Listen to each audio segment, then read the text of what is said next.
आता बघा टॉप 9 बातम्या विधानसभेचे वारे याबद्दल। मनोज जरांगेंकडून विधानसभा लढवण्याची तयारी सुरू। पुण्यातील विधानसभा मतदारसंघाचा जरांगेंकडून आढावा।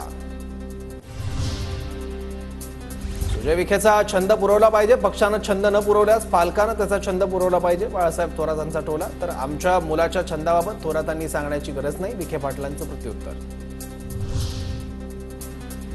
मला माझ्या म्हातारीवर पूर्ण विश्वास, कोणी किती प्रयत्न केले तरी घरात भांडण लागणार नाही। गोकुळ झिरवाळांसंदर्भातील चर्चेवरून नरहरी झिरवाळांची प्रतिक्रिया। शरद पवारांकडूनच आम्ही घरफोडीचं राजकारण शिकलो, आता पवारांकडून घरफोडीचा कार्यक्रम सुरू। आमदारांच्या मुलांना तिकीट देत घरफोडी करायला नको, धर्माराव बाबा आत्राम यांची पवारांवर टीका। येवल्यात भुजबळांविरोधात दत्ता आव्हाड मैदानात उतरण्याच्या तयारीत। आव्हाडांनी घेतली शरद पवारांची भेट। दत्ता आव्हाड महाराष्ट्र प्रदेश काँग्रेसचे ओबीसी कार्याध्यक्ष।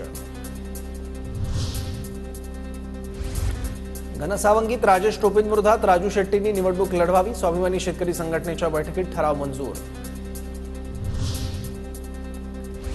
माजी मंत्री हर्षवर्धन पाटील अपक्ष विधानसभा निवडणूक लढण्याची शक्यता। बावडा गावात इंदापूर तालुका विकास आघाडीची पहिली शाखा स्थापन।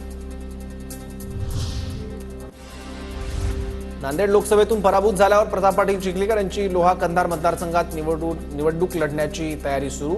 नांदेडमध्ये बहीण भावाची लढत रंगण्याची शक्यता।